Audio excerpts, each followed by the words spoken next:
Graham Miller, the easy, convenient answer to developing a low-driven ball with power, right? A worm burner. You want to develop no-spin juggling, right? So, no-spin juggling, you really got to lock the ankle and point the toe as you strike the ball.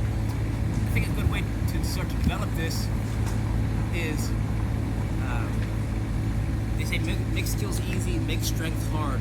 Using a bounce, right? So if you haven't developed your ability to juggle in a relaxed way, that might be the good first step, right? Because then you want to be able to just get the ball in the juggle first in a relaxed way.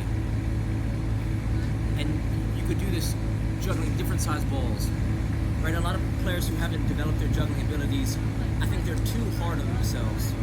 So they don't, when the ball drops, I think they get too frustrated too easily.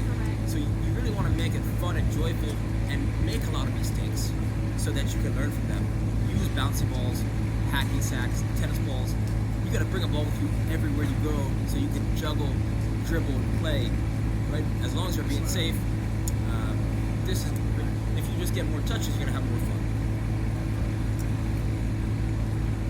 If you watch some old training tape of Messi, he's got a nice backspin, right? He could juggle with get a lot of backspin. This is the opposite. So you really gotta, right?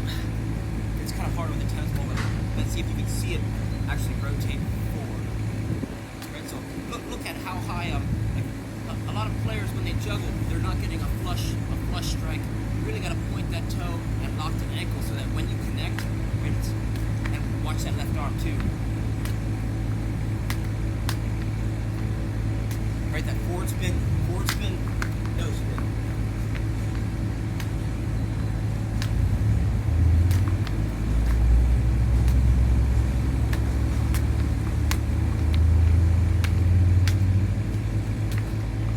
So that's the quick answer.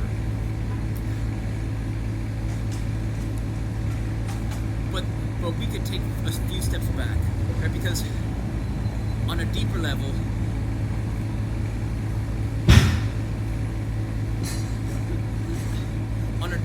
if you don't know how to breathe, then this skill, learning how to do a worm burner won't be relevant if you can't last in a 90-minute game because you haven't learned a good breathing technique.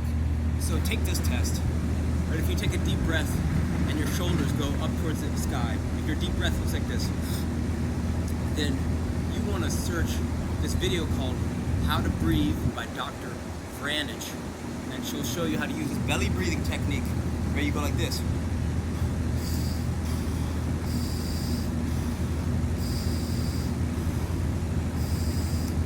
Using your belly to breathe, it uses less energy than your upper back and shoulders. This is going to help you improve your endurance effortlessly.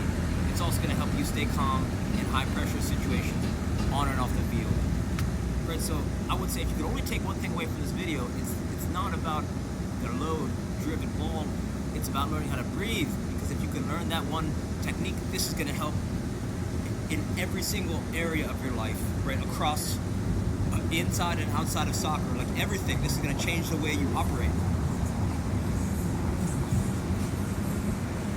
On the next level, if you have poor coordination, timing, or poor balance, it's going to be even harder for you to strike a ball or even get to the right place at the right time in the field.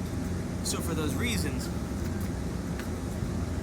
if you want to lay down the foundation to give yourself the ability to strike that nice ball, and you want to invest in an RMT rope, right? It's just a soft piece of rope as long as you are tall. Right? You get it at your local hardware store for less than $10.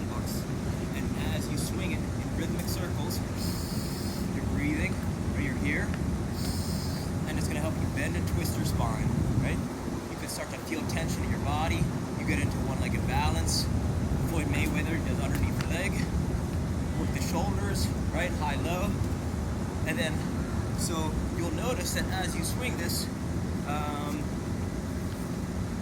your juggling improves, your running mechanics improve, it helps you prevent injuries, right, your dynamic balance, so getting balance in different ranges of motion. It just changes the way you operate, because since your body's connected from fingers to toes, you start to appreciate how much your hands influence your movement. So the founder, David Wenke, says if you could only learn one pattern with this rope, you want to learn the alternating underhand sneak. Alternating underhand sneak. And the way to learn it is like this. You go underhand swing, right? So opposite direction of your traditional jump rope. Then you put the hand behind the back. So now you're here. Then you slide it down to the wrist. Then you grab both handles. So you're here. And then it's here. And then you drill this. You drill double behind the back. You drill that. I had to drill this for hours. 3 days straight, I would drill this whenever I got a chance. So it goes here, and then it's here, right? So it's here, here, here, over, over, over, right? Underhand swing, reach around back, double handle swing, double behind the backs, over, over. Once you learn that movement, the reason it's so powerful is because it makes you more explosive. And it makes you more explosive because it forces your arms to whip down, right? It trains your hands to whip down while it pops your leg up in a fluid motion, right? So it's here. So it's, and it does this while you're bending and twisting your spine and breathing in a relaxed way. So for less than $10, it's probably the most powerful soccer tool that lays down the foundation for you to develop that load-driven ball. So it goes breathing at the base of the pyramid. Then on top of it, it's movement using an RMT rope. And then on top of that, it's no spin juggling is the cherry on top of how to exactly solve that problem to that progression. But something else that you also want to keep in mind, you're shooting a ball, right? It's one thing to shoot a ball in practice, but you have to be able to set yourself up on the fly in games.